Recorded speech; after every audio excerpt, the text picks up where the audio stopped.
आत्महत्या करने वालों की आत्मा के साथ नरक में होता है ऐसा बर्ताव।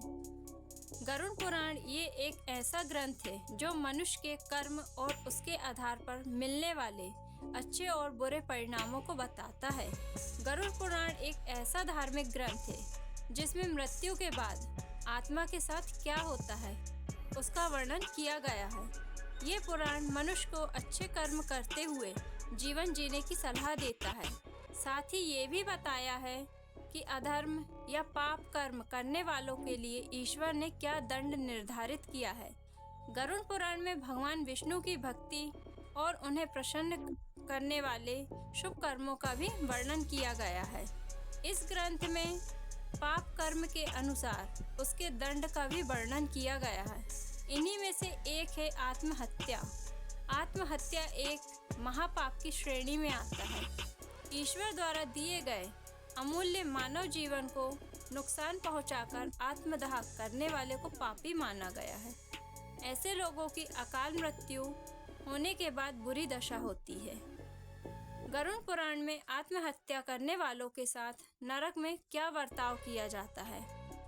गरुड़ पुराण के अनुसार जो लोग अपने जीवन के 7 चक्रों को पूरा करने से पहले ही मृत्यु को प्राप्त हो जाते हैं, उनकी आत्मा को भयंकर कष्ट झेलने पड़ते हैं। जो लोग अपने समय से पहले ही मर जाते हैं, जैसे आग में जलकर, फांसी लगाकर, जहर खाकर, सांप के काटने से आदि, ये सभी लोग अकाल मृत्यु की श्रेणी में ही आते हैं।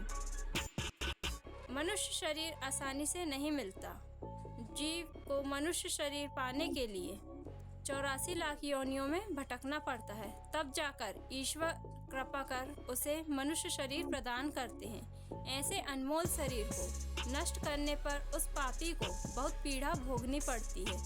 गरुड़ पुराण के अनुसार जो मनुष्य आत्महत्या करता है उसे 13 अलग अलग जगहों में भेजा जाता है।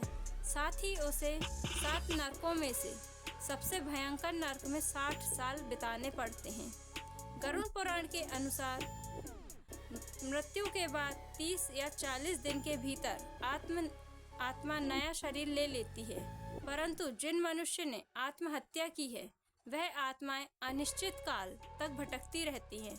ऐसे पापी आत्मा को ना नरक में जगह दी जाती है और ना ही स्वर्ग में। ये आत्माएं लोक परलोक के बीच भटकती रहती है।